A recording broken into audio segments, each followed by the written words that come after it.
So my name is Lisa Bunn. I created this event back in 2019. As you can see, I have a little bit of experience in law enforcement. So I have a bunch that could be said about safety here. I'm going to introduce you to my colleague, Raquel Pancho, and she will talk about herself.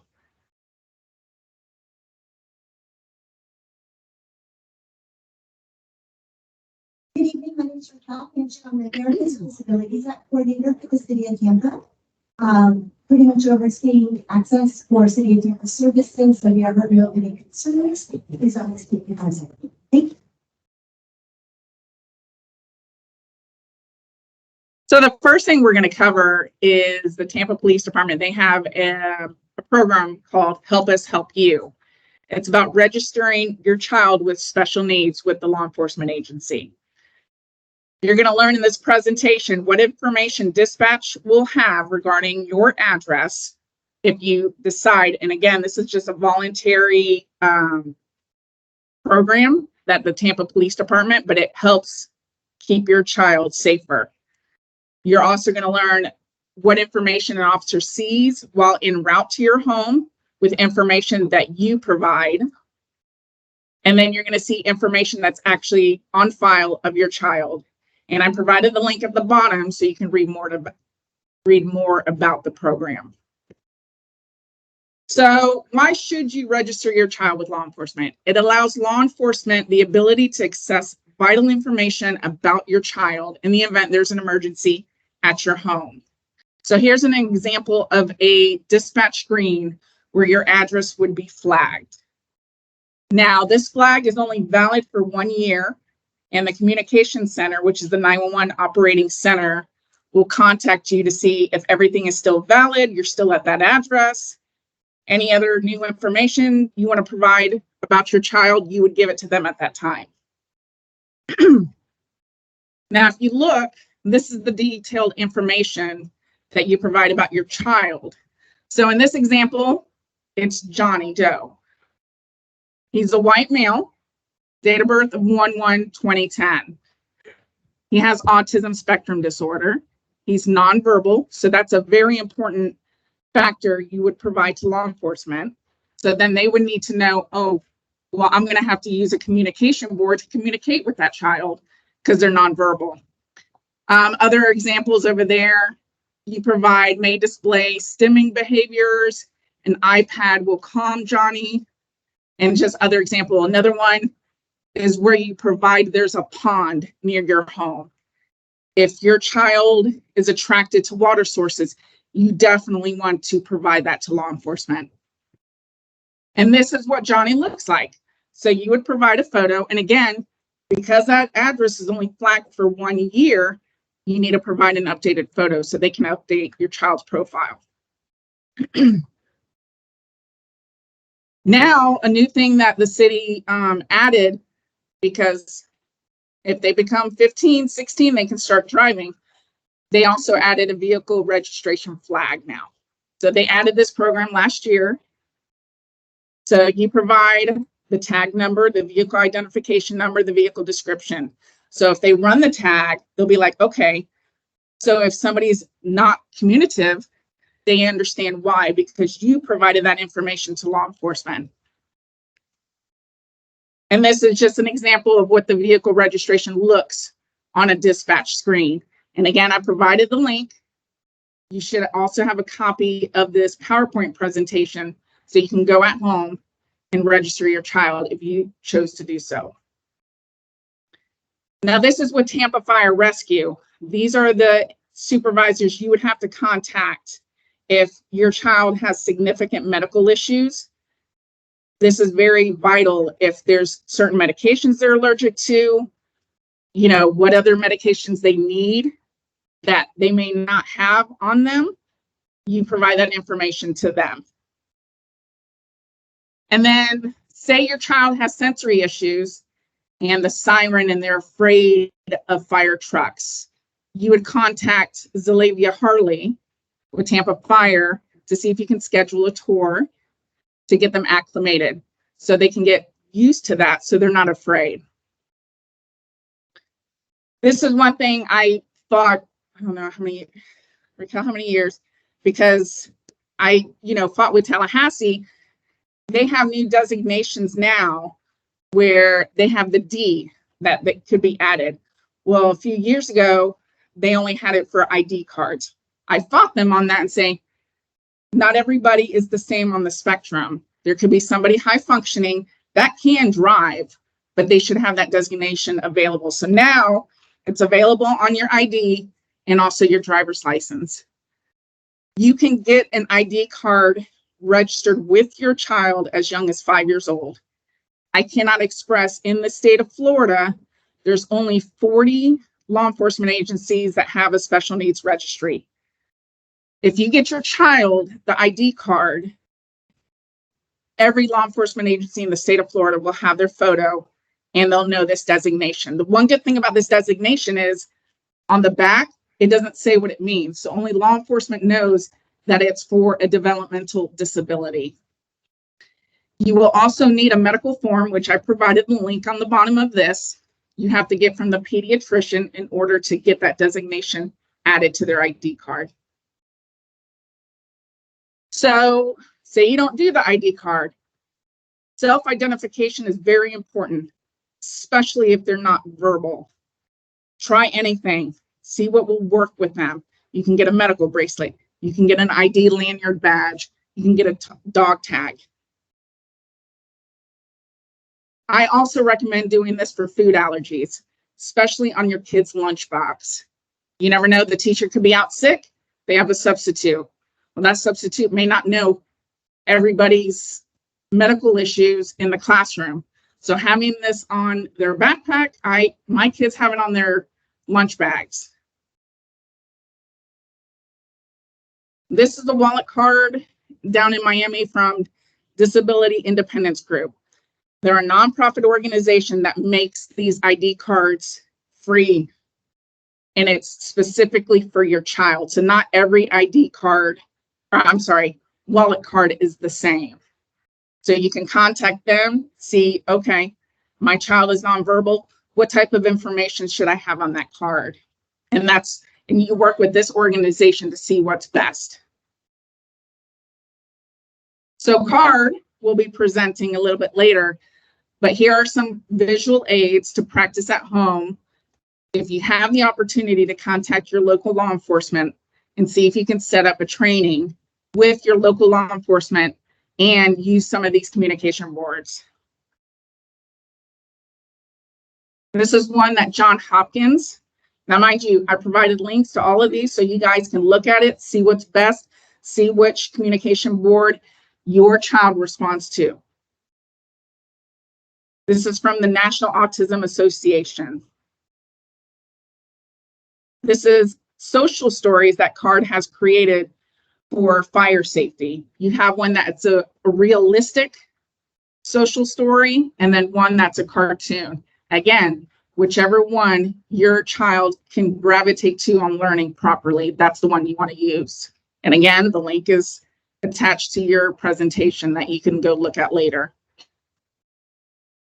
Now, how to keep your home safer to prevent elopement. Everything you're going to learn here is a double-edged sword. Not everything in your house is going to work for your family, whatever I suggest or whatever my colleagues suggest. It's what you're just going to learn to see what's best. So here's a lockable chain door lock. Here's a double cylinder deadbolt lock that requires a key from entry on the inside of the house and entry on the exit. Keep in mind that could be a fire hazard to some families, but your child is not going to be able to run out the door because they're going to need a key to unlock the door. And then placing window locks. Here's an example of a sliding glass door lock and lock to put on your fences to prevent them. So you just want to create as many barriers so they don't get injured. Other ways you can make your home safer is installing an alarm system. You can also install a Ring door camera. The city of Tampa has a registry called Project Rec, where you can register your camera and say there is a violent crime that happened in your area. you registering your camera with the police department, they will know that there's a camera and you could help solve a crime. But again, that's a voluntary option you can use. Making your home safer. We have poison control here that you can talk to them later. Locking up the cabinets. Securing your weapons. I know the sheriff's office is here. They have gun locks. And I'm sure the Tampa Police Department as well has gun locks. I cannot stress the safety of, securing these items to keep your child safe. Again, here's an example of a double-edged sword. Informative stickers and signs that you can provide for first responders to see at your home or on your vehicle to let us know you have a child with disabilities. But here's the problem. First responders see it, so do predators. So you have to think, is this worth doing? So I suggest to families to put it on the inside of their door. So when first responders have to come into your home, they see it right there or on the refrigerator, but just make it as bold as possible inside your door. Now, when you go to outings using technology, there's so much technology out there. I mean, Verizon offers gizmos. There's GeoBit. Get with your cell phone provider to see what works best for you. Here's one that uses Apple. Life 360, I recommend that because say you go on vacation and your, family member has an Apple, but you have an Android.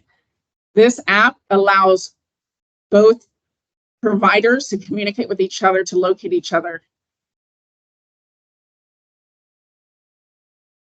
If your child has sensory issues where they can't wear a bracelet or wear a necklace, you have to be creative. This is something that you can do, get custom-made tattoos. I actually had this done for my children, especially when we went to the theme parks. And I would put it on the back of their arm so they wouldn't be fixated on it and scratch it off. So if they don't see it, but somebody else can see it. Now, disability accommodations at the local theme parks, I provided the links. I recommend that you go to these links or whatever theme park, like for instance, Busch Gardens. I know if you go to their customer service at the front, you register that child and then they have the child. I know Disney actually, they use tablets in the whole park. So they actually, at the guest services, will take a picture of your child and then they can communicate. If your child elopes, then they can shoot that picture to everybody in the park. But these are options. Visit them to see. I mean, they provide such a plethora. What I love about the Florida Aquarium, the Glacier Children's Museum, and Zoo Tampa, they're autism-friendly businesses that receive training from CARD. Pedestrian safety. Teach your child to look left, right, left, listen, feel for traffic if they're visually impaired. If they're hearing impaired, teach them how to feel, especially with these electric vehicles now that are very quiet. I recommend that you go to the dealership and practice. Get with the dealership manager and say, listen, my child has disabilities. I need to teach them how to recognize these quiet vehicles. And then I'm all for lighting, having lights, but the problem with lights, batteries go dead. So I prefer reflective stuff. Like my kids, I can never take a good Halloween picture because I have so much reflective attire on them. I see the reflective bracelet, but not their face. Lighting safety. So if you noticed on my bio, I was a traffic homicide investigator for the Tampa Police Department before I retired. I can't tell you of the fatalities that I investigated, how lighting contributed to almost every fatality. If you took a walk around your neighborhood, I guarantee you could find something wrong in your neighborhood and you can contribute to make it safer. Either reporting the traffic light being out with either DOT or TICO, or a curb that's uneven, you get with transportation to fix that, or whatever. You can call the transportation unit, say there's tree limbs covering a light. Well, the light's not going to work because it's covered, with the tree limbs. Have them come out and trim it, make it visible. I don't recommend putting your child's name out there because, again, like I said with the stickers, first responders see it, but so do the predators. So I recommend using luggage tags and putting that on the backpacks. Internet safety tips. Do your best to educate yourself how to block as much as you can on a lot of the sites. Thankfully, my husband is the IT guy in the household. I leave that on his lap. This is the link to look for if you have a sexual predator or offender in your home, in your neighborhood. So once you type that information into the link, this is what it's going to show. So since I work for the police department, I put headquarters over there, 411 North Franklin Street. So you see the big circle, and I'll show you the radius of what's near you. So when you zoom in, if you see a tent, that means it's a transient, a homeless individual. Common tricks they use to lure the children. Hi, I've lost my dog. Can you help me? Or would you like to see my puppy that's inside my car? Hi, Johnny. Your mom needs help and asked me to come pick you up. And then, would you like some candy? And then the next presenter I'm going to introduce is Jordan Culpepper with AchieveAbility Therapy. She's one of my colleagues, and she's actually my daughter's therapist for 7 years. She's outstanding.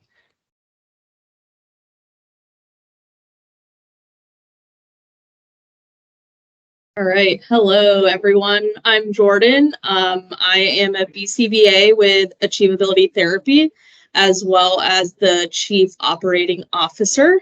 And I am going to go over the importance of safety goals. So starting with knowing about our body. So Disabled World News reports that 80% of women and 30% of men with developmental disabilities will experience sexual assault in their lifetime. Of these, only 3% are ever reported. Research also shows that while 89% of our kids know the names of their different body parts, only 10% know the correct names for their genitalia. By not teaching the correct names, we're teaching our kids that this is something that is off topic. It's not something that we talk about. It's something maybe lighthearted and funny when we use nicknames. By appropriately identifying our body parts, it promotes boundaries and understanding, making our children less vulnerable and less susceptible to abuse. It also helps to eliminate barriers and challenges of reporting when an assault is happening, or even identifying if an assault has taken place. And then thinking about nicknames. Nicknames like cookie, wiener, flower, those are all objects that could mean a variety of different things. These also make it more difficult for us to identify if an assault has taken place, or even cause confusion if that child is trying to report an incident. And then we really want to think about avoiding bad touch versus good touch. So when we think about it, a bad touch actually probably is a good touch physically, right? Physiologically, our nerves, certain nerves are going to be pleasure receptors. So during an assault, we might have a physiological response of pleasure. And then if you think about our kids with disabilities, they're often more sensory sensitive or sensory seekers. So for them to identify the difference between a good touch and a bad touch is going to be very different than identifying appropriate versus inappropriate. And then that kind of ties into our next one. So going over how we want to identify safety personnel as well as teach boundaries. So we can teach what kinds of people there are and what categories they will fit in. So we can teach that we have friends, families, acquaintances, ourselves, community helpers, strangers. We can teach using photos of real people, or we can use real life situations of who goes in what category. From there, we can teach what verbal and physical boundaries go with each type of person. So we might be able to hug a family member, but we would not hug a stranger. Or our family member might help us in the bathroom, but not an acquaintance. Also, we want to think about teaching our kids how to respond in emergency situations. So for example, if they ever were interacting with the police, we might want to teach them they need to stop, that they need to keep their hands out of their pockets, they follow directions, they disclose their diagnosis, they do not run. And we also want to make sure that we're teaching things like their first and last name, their address, their mom or dad's name, caregiver's name, phone number. And if your child is nonverbal, having a way for them to be able to identify, which Lisa gave a lot of really good examples of. Then going into firearm and poison safety. We want to be able to teach our children to discriminate between what's dangerous and not dangerous. So not going into our medicine cabinet, maybe not playing in our cupboards, what they can do with an adult versus what they can do alone. And then going into firearm safety, the U.S. Department of Health and Human Services reports that gun violence is the leading cause of childhood death. We are also in a time where we have more gun owners, which means more opportunities for our children to be exposed. By teaching our children what to do and how to respond, we can decrease the likelihood of injury to oneself or others. So we can teach things like stop if you see a gun, don't touch, leave the room or area, tell an adult. And we can use role play and props to set up safe scenarios to teach these skills. The NRA also has a child-friendly video that they offer for gun safety for children. And then lastly, going over safety directions. Some examples might be stop, come here, stay with me, wait. We really want to make sure that we're having as many opportunities to teach these skills. By teaching, we want as many opportunities for repetition. We want to make it fun. That makes it a little less boring, and our kids are more likely to respond when it's more fun. So games like red light, green light, there's songs that you can sing. You can make up games with your children. All to be able to work on responding appropriately when you use those different statements with them. So thank you. That was my section. And then stop by our resource table for some different resources that you guys can view. Next, I'm going to introduce you. We have 2 card representatives. The first one's going to be Denise Barnes.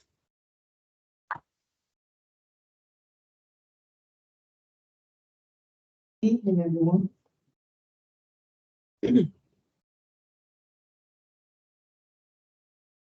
I am Denise Barnes, and I've been working with CARD for just a little over 10 years now, but I've been working in the developmental disability field since 19 9, if I'm not mistaken. And I've done it in 3 states. I am committed to full inclusion. You can see up here about my background, my degrees, what I've done, and I'm not going to read that to you because I'm assuming you already know how to read. So I do work for HARD, which is the Center for Autism and Related Disabilities at USF, not to be mistaken for the Center for Autism and Related Disorders. Another difference between the two is CARD, that ends with disabilities. All of our services are free. And the other one, they charge you for every service that they provide for you. So if you see someone charging you for a fee, that's not us. We provide services in 14 counties. We provide services to families, to individuals on the autism spectrum, to businesses, to agencies, to schools, to theme parks, to any business entity or any person that wants to learn more about autism and making life inclusive for every single person. We provide services in 14 counties, so we go from Pasco County all the way down to Liaison County and over to Hendry Glades. There is a card center for every single person in the state of Florida, so you just need to find your local card center. And in your PowerPoint handout, you will have a link to be able to find that information. And so I'm going to talk to you about some factors that pose risk for your children with autism spectrum disorder. And we've gone over a few of them, but I just want to bring up a few more. Wandering and elopement risk. For the state of Florida currently, drowning is the #1 cause of death for children on the autism spectrum. And most of it occurs from children who have wandered or eloped or bolted. What's the difference? Bolters are those who get startled and they take off running. They're not looking for anything about safety. They're not looking to see who's coming, who's following, or even looking to see where they're going. They just bolt, and then they realize that they're lost. You have those who elope, or you can call it runaway, or wandering. These are individuals who need to have police assistance or group search parties to help find them. And I'm sure Safety Net's going to talk and they can talk to you more about those tools. Lisa went over some, but this is a great risk for individuals. So if your individual is a wandering risk, don't just continue to do nothing about it. Contact CARD or contact the sheriff's department. We have tools to support you so that they don't have to become a Johnny statistic in the state of Florida. They may also bolt or run because they're overwhelmed by sights, sounds, crowds, too many people, too many smells. I know an individual who will bolt if he smells lemons or oranges because that scent just gives him a sensory overload. That can be avoided, that you can make accommodations for. And so you want to make sure that you take that habitual behavior seriously and don't ignore it and say this is something that they'll grow out of. Okay. You want to make sure that they know who to trust, as she talked about, identifying who the people are that they touch, who are their family members, who are their friends, who are their acquaintances, and who are strangers, and know the difference. Because individuals on the spectrum have a tendency to trust everybody, or those with other developmental disabilities, they have a tendency to trust everybody. They go to school, everyone's nice, everyone supports them. They go to the doctors, everyone's nice, everyone supports them. They go to church, everyone's nice, everyone supports them. They come home, everyone's nice, everyone supports them. So they don't know anything about not trusting. And so you have to teach your children who they can and who they cannot trust. And that's whether they're an adult child or a younger child. You need to teach them the difference between safe and unsafe people or behaviors. You want to teach every child that lives in the state of Florida how to swim. Whether you're scared of it or not, your child needs to know how to swim. There are special needs swim lessons. There are private swim lessons. There are public swim lessons. But everybody in the state of Florida needs to get swim lessons. Okay? Over the past few years, drowning has gone up in the state of Florida, not just for children, but for adults. So you want to make sure you learn how to swim. There's water everywhere in the state. And it only takes 3 tablespoons of water to drown. So you want to make sure you provide them with those safe water skills. Some individuals on the autism spectrum also love to play in the water. It's safe, it's quiet, it's comforting, it affects them. And so they may be attracted to that. Some like to explore. You have some wanderers who just like to explore. They just like to see what's going on. What's over there? Let me go find out. What are they doing here? Let me go find out. And so you need to satisfy their curiosity by allowing them to explore the world, but safely. Not putting everything in their mouth, being aware of what may be a poison, what may cause them to choke. Help them to teach them how to explore their worlds safely. Some children have a fascination with dangerous activities or objects. I call these are individuals who were born with the DNA, or they're fun seekers. These are people who will bungee jump. It's in their DNA. So you're gonna have to find other activities for them to do where they can get that adrenaline rush so that they're not running away from home or eloping or bolting to get that adrenaline rush.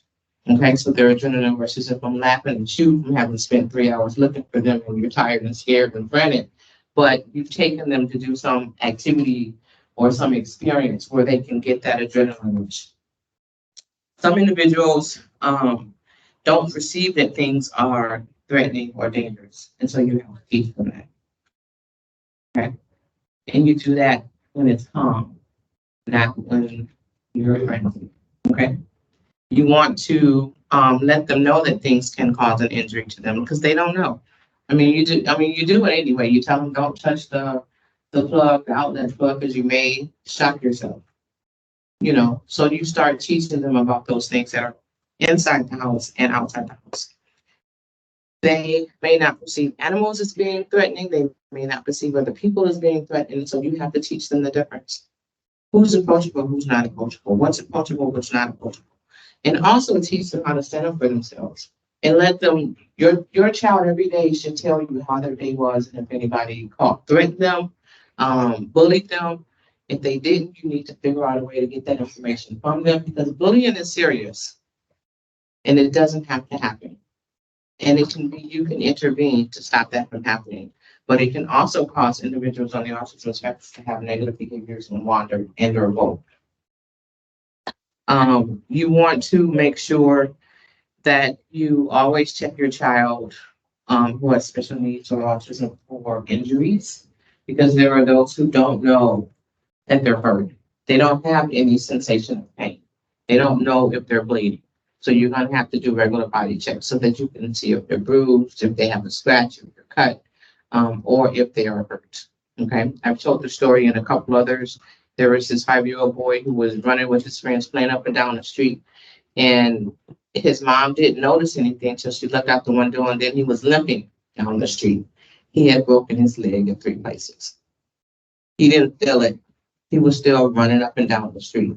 So for children with special needs who have high pain sensitivity or don't have any pain sensitivity whatsoever, you need to be their monitor for that, because they can't tell you, they won't tell you. And then some are not able to function due to lack of communication. I recommend whatever way your child communicates, figure it out. They may be verbal, they may be nonverbal, they may use pictures, they may use sign language, they may use colors, they may use music, but everyone has a form of communication. And you need to explore that with your child to make sure that they can communicate. Okay? Because behavior is a major form of communication. It's, I don't know how to do it. I don't know what you're talking about, or I don't want to do this. That's what they're communicating with a lot of behaviors. And so you need to make sure they have a functional use of language and communication. And all language is not talking like I'm doing right now. Okay. I have some parents who they'll call in and they'll be like, I need my child to talk to me more and stop texting me 25 times a day. Well, they're texting you. They're talking. That's the way they talk. So figure out the best way for your child to communicate, what works for them. And then you promote that. One other thing that I want to talk about is water safety. And we have some safety cards over on our table that have the Josh the Otter on them, and it's called Catch a Wave card. We want to all, parents, staff, vendors, employees, everyone here, to do this with your children. We want you to make sure that you practice reach supervision with your kids, especially around the water. We want you to make sure that your child is always in arm's length. Okay? You need to know what your child's doing when you're around a body of water. You need to teach and practice water safety. Everybody needs to do it. Even if you're 60, go learn how to swim today. Everybody needs to do it. You want to assess your child's risk for wandering and drowning. So do they not know how to swim, or do they need some tools and supports to help them swim? Do they need lessons, or they need refined lessons? Can they go to swim lessons with everyone, or do they need to go to special needs swim lessons? Assess their risk, okay? You want to also implement strategies to prevent their wandering and drowning. You can get a safety net bracelet, you can get trekking tools, you can get swim lessons, you can put them in a swim club if they really like doing it, but you want to practice all of these on a consistent basis. A couple other things that I want you to know is everyone should learn hands-on CPR. It's easy to learn, but everyone should learn how to do it, because if there is a drowning emergency or submersion emergency, you may need to do that while you're waiting for 911 to come help you out with your loved one. You want to make sure when you're swimming in Florida, you wear bright swimsuits. The darker the swimsuit, the harder it is to find the farther they go underwater. So if it's red, dark blue, dark green, and they're at the bottom of the pool, it's harder to see. Okay, but if it's yellow or pink or neon something, then it's easier to see in the water. We encourage you to take our Water Guardian Pledge. And our Water Guardian Pledge says that you promise that you will provide close and constant supervision to your children. You will cut out distractions, and you will learn CPR and the signs of drowning, and you promise to be on duty until relieved by another adult. Cut out distractions. What does that mean? That means when you're at the pool, you're at the beach, you're at a pool party, you're at the splash pad, or wherever you are engaged in watching your child when they're engaged in that activity. You're not on your cell phone, you're not eating, you're not texting, you're not TikToking, you're not on Facebook, you're not reading a book, but you are watching your child to protect them, even if it's an adult child. Okay? When water's involved, someone needs to be alert at all times, and that's why you cut out all distractions. And we also encourage you to become CPR certified. Thank you very much. Thank you, Denise. How's everybody doing? It's a lot of information, isn't it? Already, it's like, that's a lot.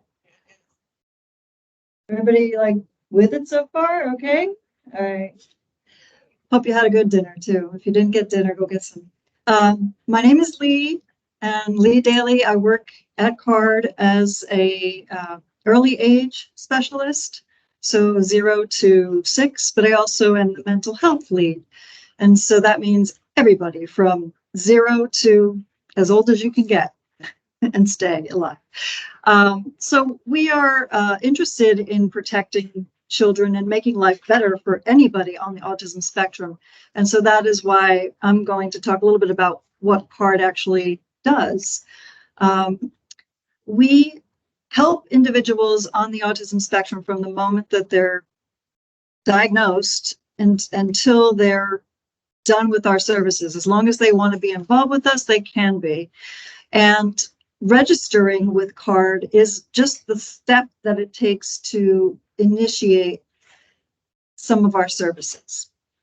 You can call our CARD offices, or you can go online and look at our website, or you can email us. You can also register right here and now if you wanted to use a QR code. Registering basically gives you the opportunity to then talk to somebody in our resource office, or talk to a consultant like myself or Denise, depending on your needs. If you have questions, sometimes they can be answered right over the phone. Maybe you need to find a dentist that understands that your child might take a couple times getting in there before they actually let somebody touch their teeth, right? Maybe you need to find an autism-friendly business that will give your child a haircut, or someplace where you might need to go to have a nice time on a vacation. Where are the places you could go where the hotels actually understand your child might need a little extra love and care while they're there. They might need a little space where it's quiet, away from the ice machine, away from the elevator. Let's find a good room for this family, So we work with the individual, we work with the family, we work with the school, and we also work with the businesses. And that doesn't just stop at being a patron of a business. We actually try to help people get jobs in businesses as well. We have a library, which is both electronic and real, like there's a real book in the library. So we have both options for families. We're trying to keep families educated and up to date on the latest information out there about autism, including books that are written by people on the autism spectrum, which there are more and more of. I'm glad to say we're seeing more and more of that. Sometimes families may call us and ask us, I just got this diagnosis. What do I need to do next? And CARD consultants can walk them through the steps of getting in touch with the community resources that a lot of them are here right today, community resources that will help them get screenings, educational supports, safety supports. And we try to provide that sort of resource wraparound care.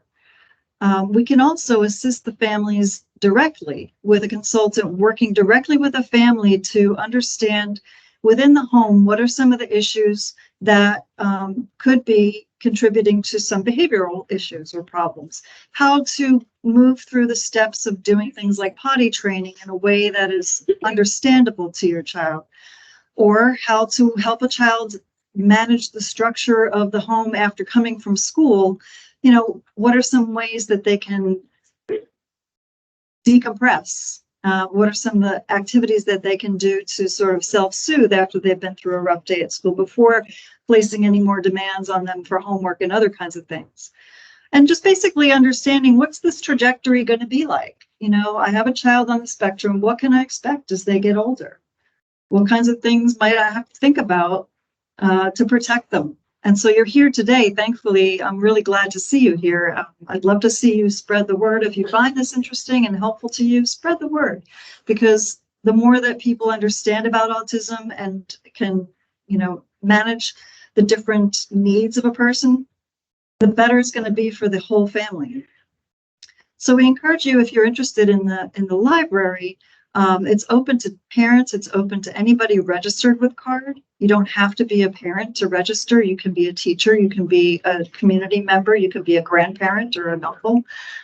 Get yourself educated. There's lots of great books and lots of materials and videos and CDs out there. And we'd love to have you use them. In terms of safety, when we talk to families and they're coming to us for services, we ask the questions, does your child have any safety issues? Are you concerned about anything for your child? Have there ever been any close calls with an elopement or, getting lost or going with a stranger easily? That's one thing that children are very trusting, very honest and trusting children. So we have a safety kit that we also will provide for you. And it includes, and actually this is a sort of older picture, but it includes door alarms and things that are sort of not as high tech as the Ring, but things that you can use to sort of alarm you if someone has opened a door that you had locked or shut during the day or night.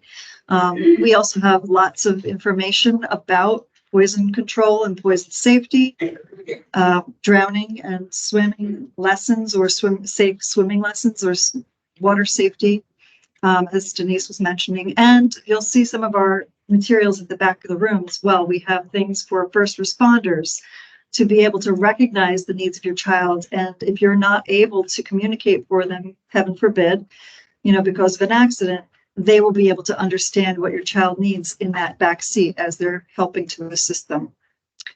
I hope that you're enjoying this tonight and that you'll contact CARD if you need something related to autism. So thanks for being here. And I'm going to turn it over to the Crisis Center.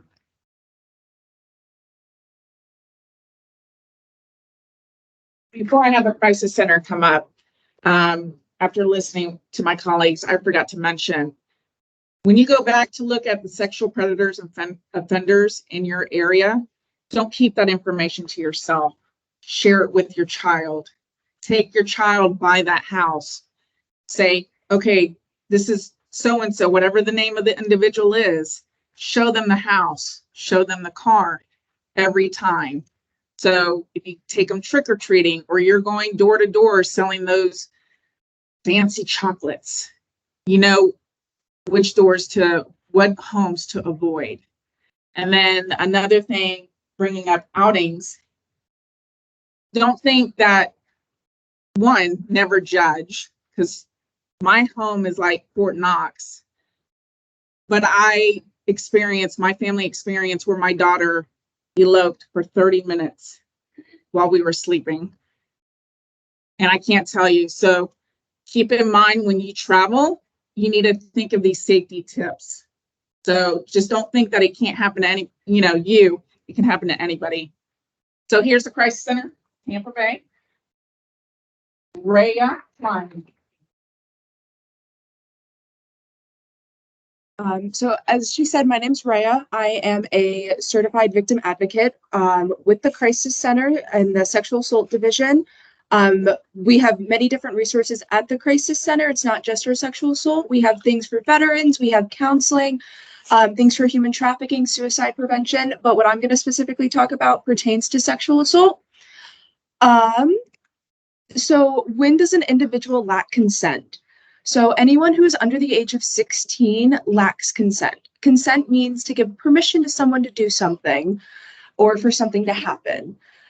Individuals who are between the ages of 16 and 18 can allow consent to anyone who is under the age of 24.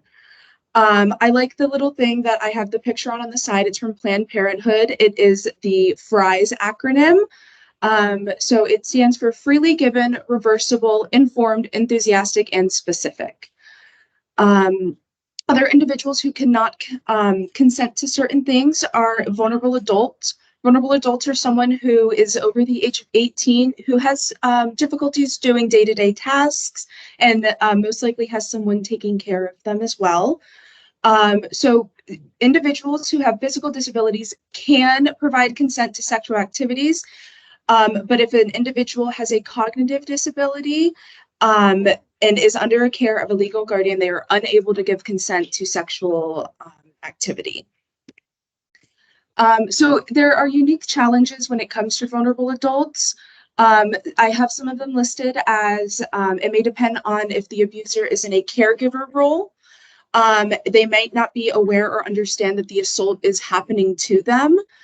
They may be unable to convey that something is going on due to their disability, and the abuser might take access away, like communicating with family members, friends, or starting to take control of financial things or other things in your life. Some warning signs when it comes to individuals who are minors or vulnerable adults that we see often are disclosure, if they disclose or are starting to give hints about something happening, if there are bruises, infections, or scarring, if there's genital pain, sexually transmitted infections, and then the psychosocial behaviors where they start acting differently than they once were before. At the Crisis Center, we conduct something which is the acronym is SAFE, which stands for Sexual Assault Forensic Exams. We do that for any individual who is 13 or older. We work with obviously minors as well as vulnerable adults. And with the forensic exam, what we do is we collect evidence. You don't have to work with law enforcement in order to receive our services. The only thing is that if you're a minor, we do have to report to DCF. But other than that, you don't have to work with law enforcement in order to come and get our services. I will now turn it over to Grace. Good evening, and thank you for having us here today and joining us. First, I would just like to say thank you so much to Lisa, because every time I come, I learn so much, but to be able to have all this valuable information is so important. So thank you so much. I gather stuff and take back to Grace Point. So some of our case managers that work with families and kids. So thank you for pulling this all together. So yes, I'm with Grace Point, and sure some of you guys are familiar with us. We've been in the Tampa Bay area for 75 years this year. So I'm going to talk a little bit about mental health. Let me switch my screen here. Obviously, I'm not the tech savvy one here this evening. Here. Oh, there we go. Thanks. Okay, mental health matters and how to take action.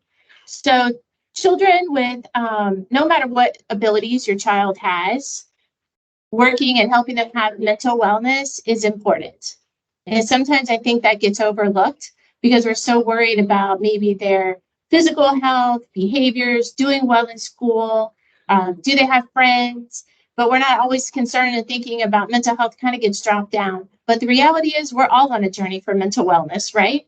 And that's something we all need to work at, regardless what anyone's abilities are. In fact, children with disabilities, as well as adults, they're more at risk for having a mental health disability. And we know that number 1 in 5 people may experience this in a lifetime, but children with autism or on the spectrum are more likely to have a diagnosis at some point in time with anxiety and ADHD. So it's something just to be aware of. Often what happens as well is children with disabilities get caught between 2 systems of care. Your primary health care over here, and then the mental health system over here. And so sometimes those 2 systems don't connect to each other and have those dialogues. So one of the things at Grace Point, we have what we call integrated care. So we have a primary care that treats mental health as well as physical health. And so then you can have that discussion because sometimes you can't separate it out. Sometimes your physical health impacts your mental health and the other way around. So being able to have one provider that can assist with that makes a world of difference. So some of the things that can be easy for anybody to misunderstand your child. So it's super important that you stop and ask questions. So some of these things that are on the screen here that we're going to ask you to stop and ask questions is if your child is acting in a way that's not typical for them. You know, your child's having a bad day, they're hungry, they didn't get enough sleep, they're going to have some behaviors, right? Any child as well.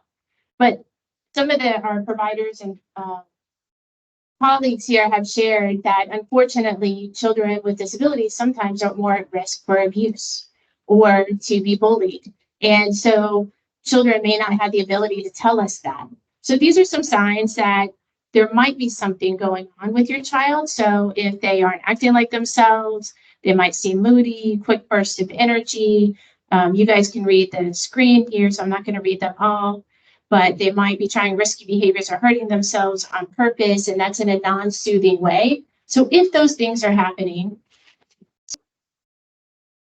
I want to share some tips that you can talk to your healthcare provider. So now that I messed up the screen. So one of the things you want to do is ask, have you thought if the doctor, you think something's going on with your child and it's related to their mental health, just ask your provider, just ask your doctor. Have you thought that this could be a mental health condition? And especially if you feel like they're not taking your child's behavior, maybe it's depression.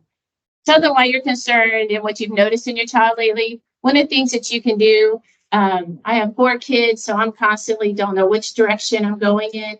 And but I have a little notebook that I keep in my purse, and then I'll just make notes. So sometimes too, you want to see patterns. So if your child is acting a certain way when they come home from school on Mondays, you might say, oh, okay, just make a note. And so when you're going back and looking, then you say, what's going on Mondays?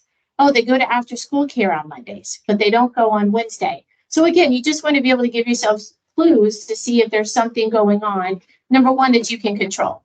And that is if it's a bullying situation, if there's an abuse situation, or just making your child uncomfortable, that's something as a parent or advocate you can do. But sometimes kids are just going through a tough time and they might just need that little extra help. We have, several ABA therapists here and behavior therapists here that can certainly assist with that.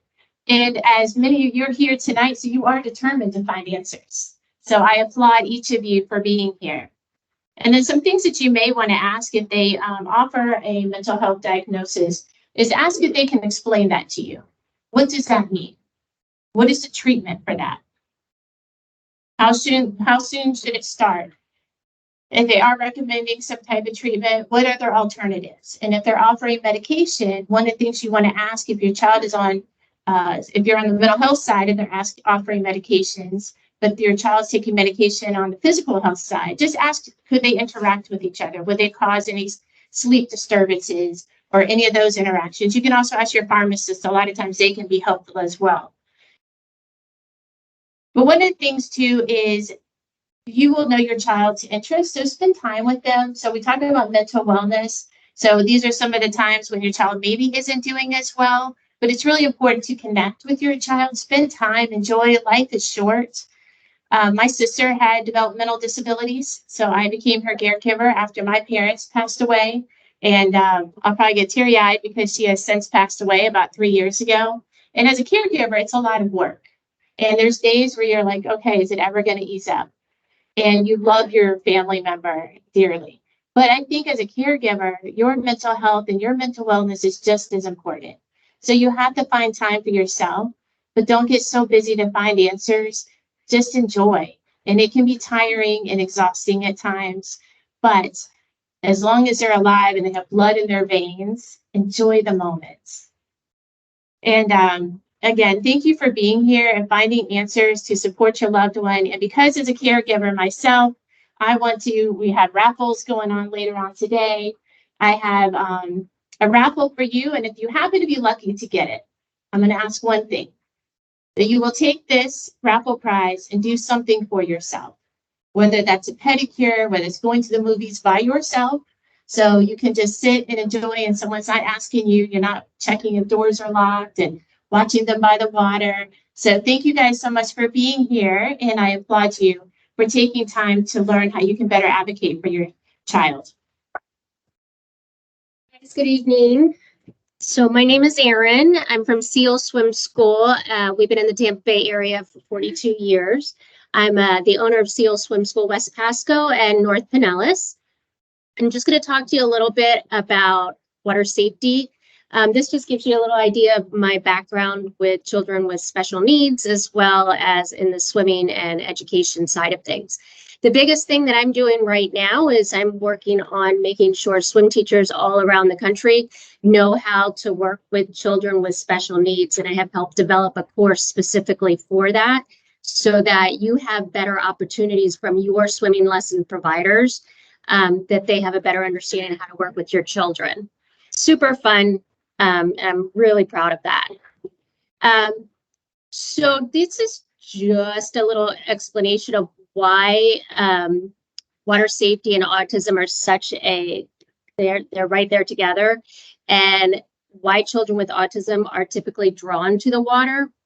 So the water really calms them. Denise, you talked a little bit about this already, but it calms them. It gives them that stimuli. It gives them a hug. The biggest thing that I've noticed as a swimming instructor with my children with special needs is that once they're underwater, it's very quiet. And so for once, they don't have all of those things just coming at them, which is a wonderful part of it, but it's also scary because it's what draws our children to the water. So some things that I highly recommend on keeping them safer. Number one is getting them swimming lessons. Doesn't matter where you go, you have to get them introduced to the water. Because right now, drowning, as Denise mentioned earlier, drowning remains the leading cause of death for children with autism. So, and that's not just in the state of Florida, that's all over this country. Swimming lessons alone will reduce the risk of drowning by 88%. So getting your child in the water, introducing them to the water, introducing them to swimming is imperative. The other thing I love about swimming is it really is an equalizer. So because swimming in itself, the sport is individualized, but they're still on a team, it works out really, really well for a child who maybe doesn't do as well in a group activity or a group team sport, but is still part of a team with their individual races and times and things like that. And then it's something that goes with you throughout adulthood. So there's so many incredible reasons to do it. Again, please, please, please, doesn't matter where you go, doesn't matter how often or who it is. There's a lot of places in our area that offer swimming lessons. Highly, highly recommend it. Some things that you can do to keep your children safer around the water. What are you doing for your own pool? Do you have a safety fence up? Do you have the locks? Do you have the doors? Do you have the whistles and bells and everything possible to keep your children safer in your home? But the second question is, what about your neighbors' homes? So if your neighbor has a pool and does not have a good working lock on their lanai, what are you doing to make sure that they do? Are you going over and talking to them, making sure they understand you have a child who is very drawn to the water? And is there a way that, you know, I can come over and put a lock on for you? I'll gift it to you. These are really, really important parts. And as well as all the ponds and the water that we have around us, we want to make sure that we're doing everything we can to keep our little ones safe from those. Please learn CPR. It is incredibly important. I think there's I know there's a statistic that says 80% of the people that, unless you're in the healthcare industry, 80% of the, if you do CPR on someone, if you do CPR on someone, 80% of the time it will be a family member, unless you're in the healthcare industry. So make a date with your husband, make a date with your wife, do it, call the American Red Cross, call the fire department. There's different departments all over that offer CPR, and just do it, get it done. It's worth it. Make it a priority for you and for your family. And then that's all I have. So hopefully you guys get some swimming lessons. And if you have any questions, I'll be here.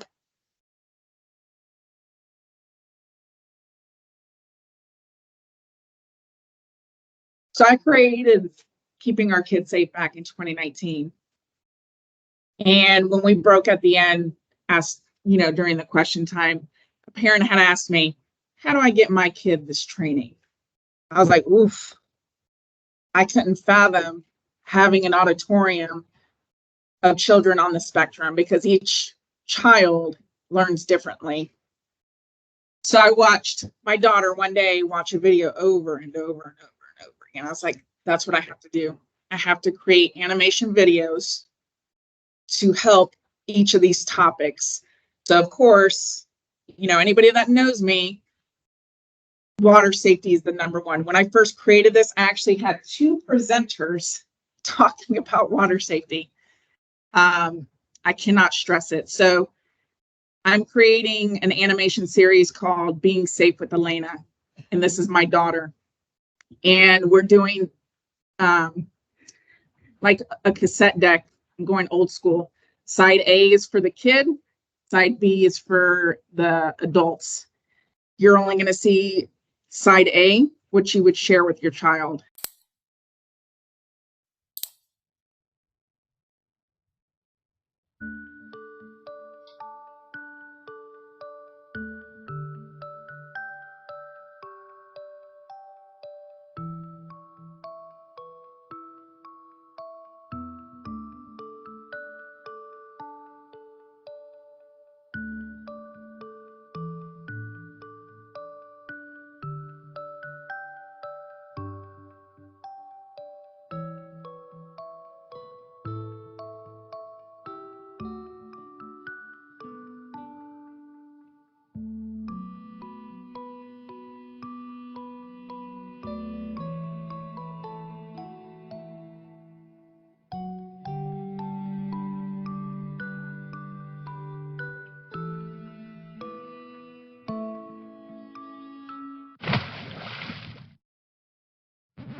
Oh no, how could Elena be safe?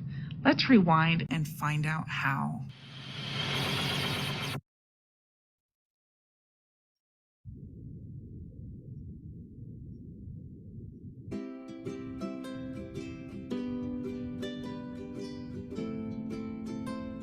Mama, ball.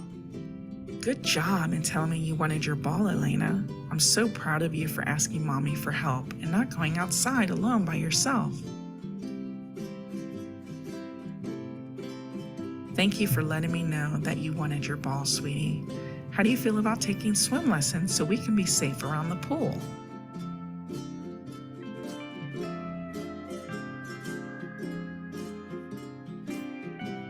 Repeat after me. Josh the Otter. Josh the Otter. Water Safety Pledge. Water Safety Pledge. I promise to be a good son or daughter. I promise to be a good son or daughter. I promise to get an adult when I go near the water. I promise to get an adult when I go near the water. This will keep me safe like Josh the baby otter. This will keep me safe like Josh the baby otter.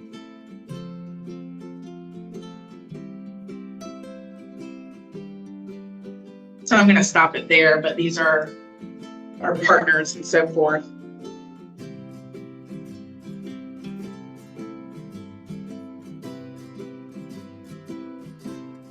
I wanted to save this best, about the swim safety for last that we're going to be covering.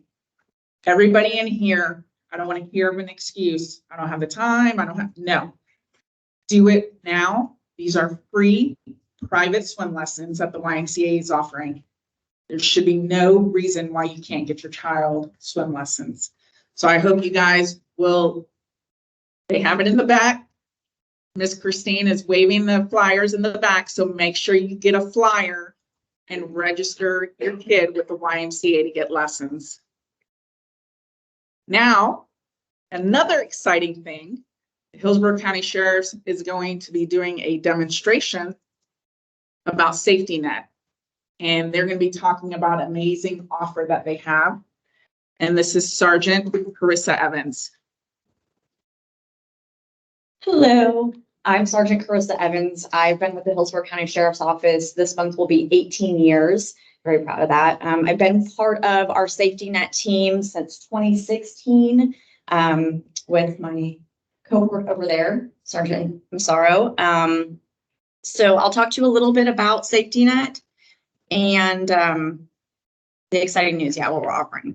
So first I'm going to cover something that Lisa talked briefly about registering your child through the city of Tampa. We also have something similar. It's called Project Safe Encounter. You can go to teamhcso.com if you live within Hillsborough County and go to when you see services at the top and then click on general and then scroll down. You can see where it's like enroll. And then you scroll out again on the next page and look for Safe Encounter Registration. And then you can register your child, upload the photo. It asks you very specific questions. If they have nicknames, if they respond to certain things, if they have a favorite song, anything that you think would be pertinent for us to know, should your child encounter us or elope and we have to find them. It's just ways that we can help communicate with them and bring them home safely. So safety net tracking systems, we've been working with them for 2009. So very long time. They have the product that we work with is a radio frequency based product. They do have GPS watches. This one is more for like the senior citizens with Alzheimer's dementia. But they also have GPS watch for kids. The product that you see that says safety net tracking systems on that side of the screen, that's what we work with. And that's what I'm going to talk about today. Give you a little brief video if this plays.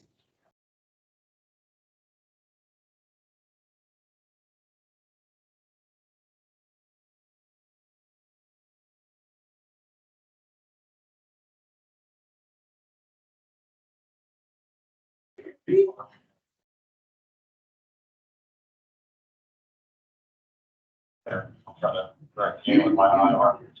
Give us a second, we got our hands full. Rear map, reoperate the exit, you should have our.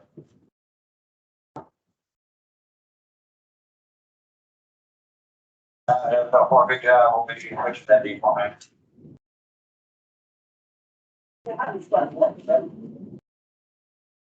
So that was a recent example of a little boy that eloped and we were called and our safety net team went into action. Our team currently has about 22 members.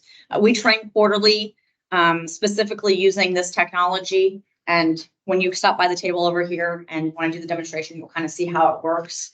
But we've worked really hard, actually Sergeant Massaro has worked really, really hard. And we now have a grant for Safety Net that we are able, yes, we're super excited. So we are all able to offer 195 of these tracking system bracelets to the Hillsborough County community for anybody with a cognitive disability. So if your child or family member has autism, you have a parent or grandparent with Alzheimer's or dementia, if they have a cognitive disability, if they are, prone to elope, things like that. We have this grant that we can put them on this system for 2 years for free. That is amazing. We're so happy about this. I think we just got started, so we're currently underway with about 30 something. So we have quite a few left. And that's why we're here to talk to you guys. So please stop by my table over here and talk to us. We can give you more information about it. There's pamphlets and some other little goodies. And I'm going to do a demonstration just to show you how it works and so that you can get an idea, because this isn't a GPS-based system. I'm not just going to pull out my phone and go, oh, there they are.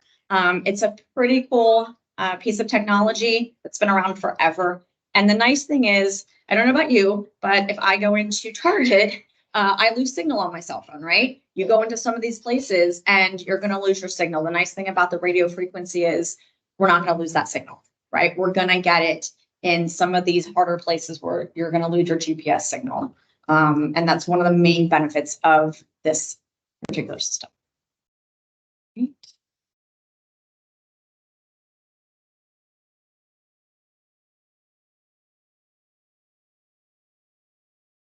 So as soon as we're done with this, they're actually going to do a demonstration so you can see.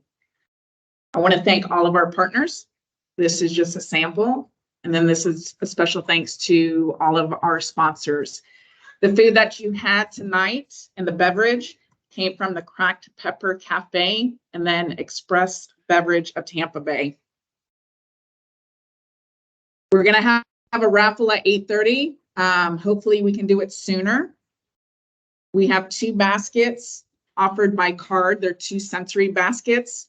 Donations made to CARD's Autism Services Fund supported the raffle, and they also supported your dinner. So let's give them a nice round of applause.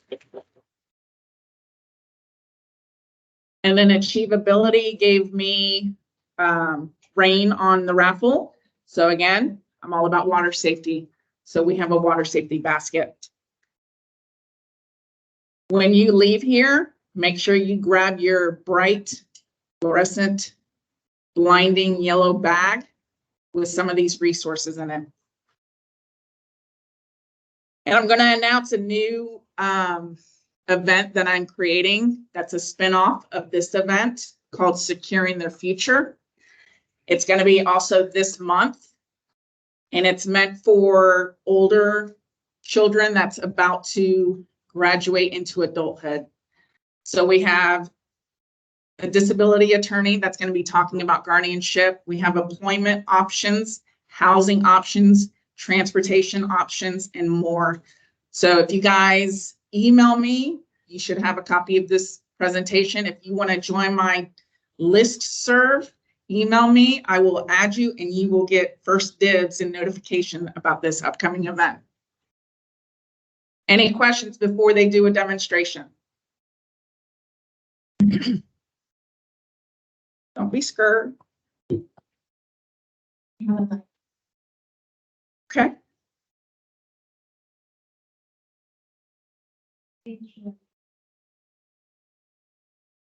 Any age.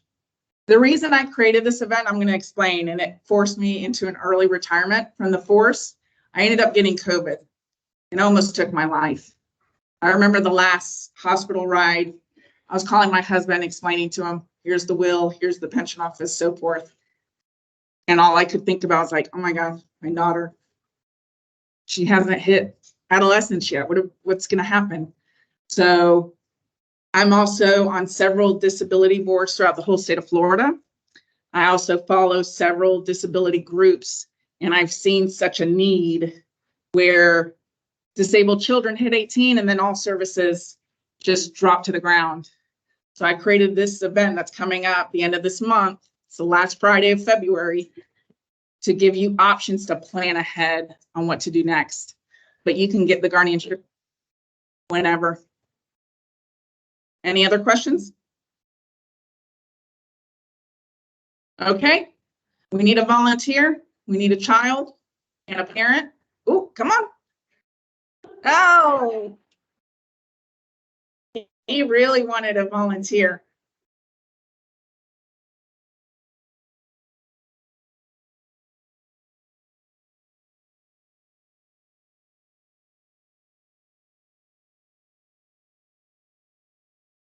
So do you need this?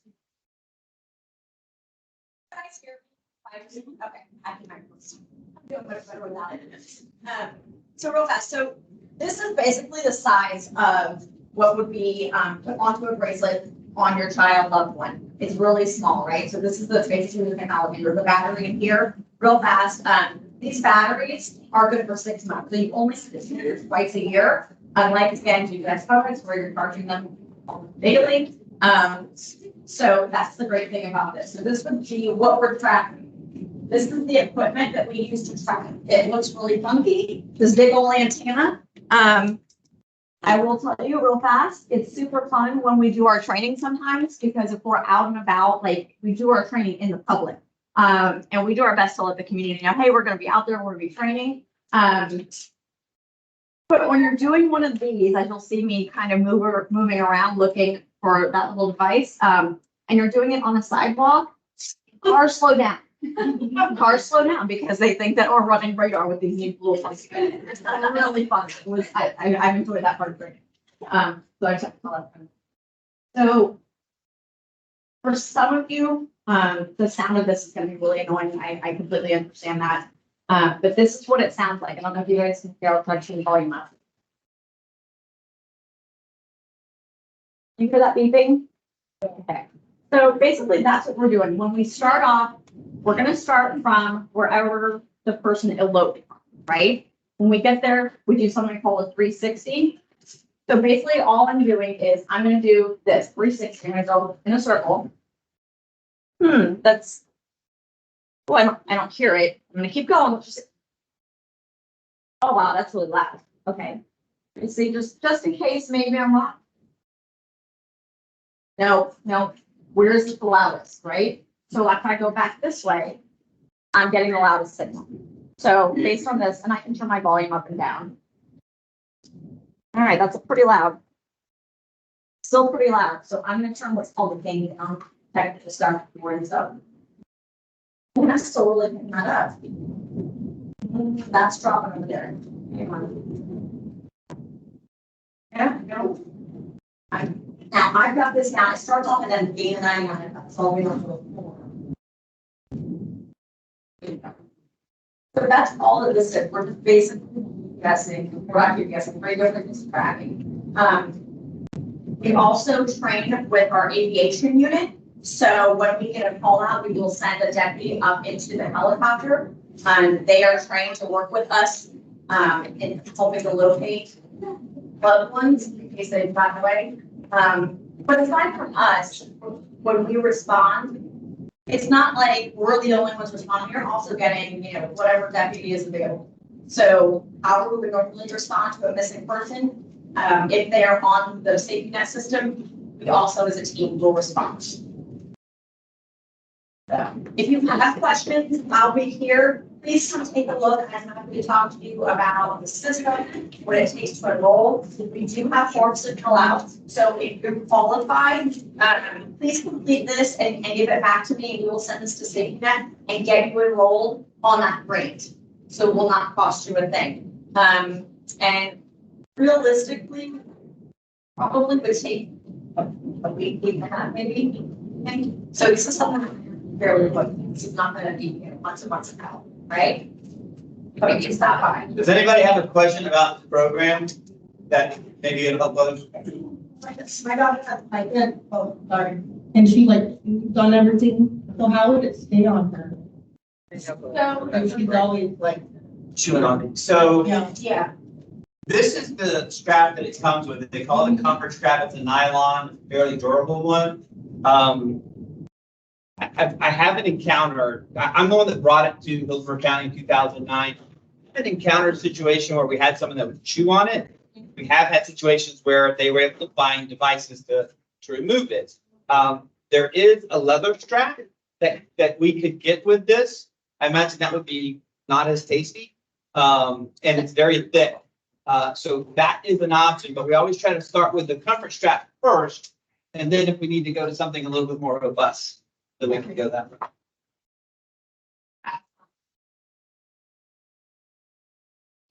Yeah, are they very flexible? Are they able to get?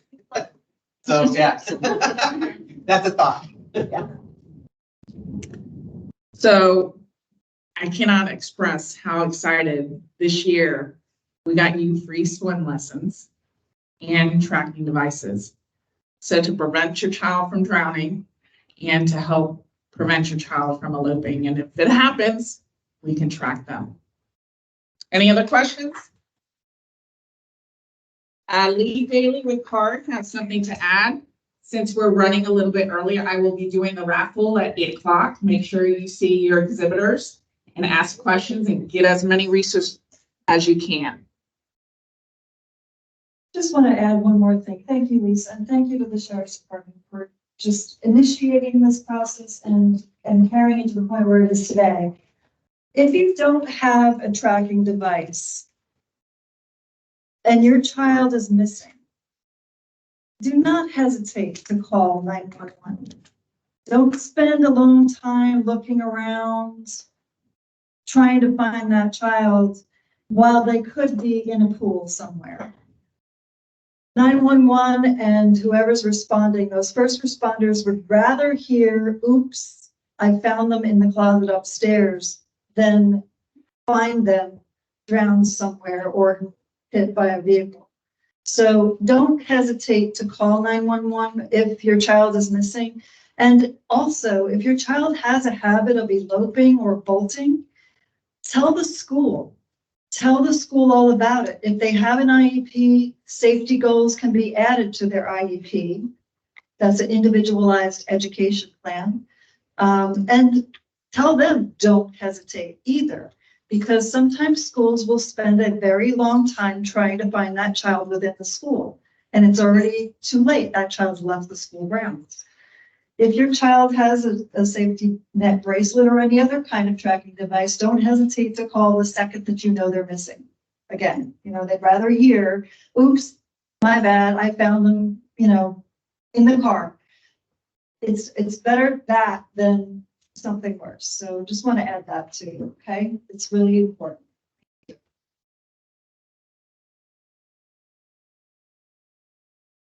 I also wanted to say it's not very common that we have the grant opportunities, correct?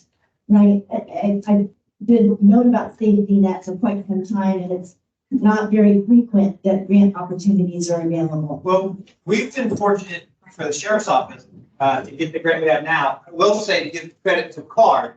CARD has been instrumental in getting grants, and matter of fact, the last grant that they had, they were able to outfit 300 people with the bracelet. This grant, but their focus obviously was on autism. This grant covers anybody that would meet the criteria. So it could be someone with dementia, Alzheimer's. Some of our vets that got a traumatic brain injury now come back and they're having issues. So it covers anyone. So if you know anyone that meets that criteria, please have them reach out to us. We'll be more than glad to get them set up. I'm going to add, because water safety again. Last summer, a child in Hernando County died on a farm, no water source, because of a horse trough. I cannot stress water safety enough. Please get your child swim lessons.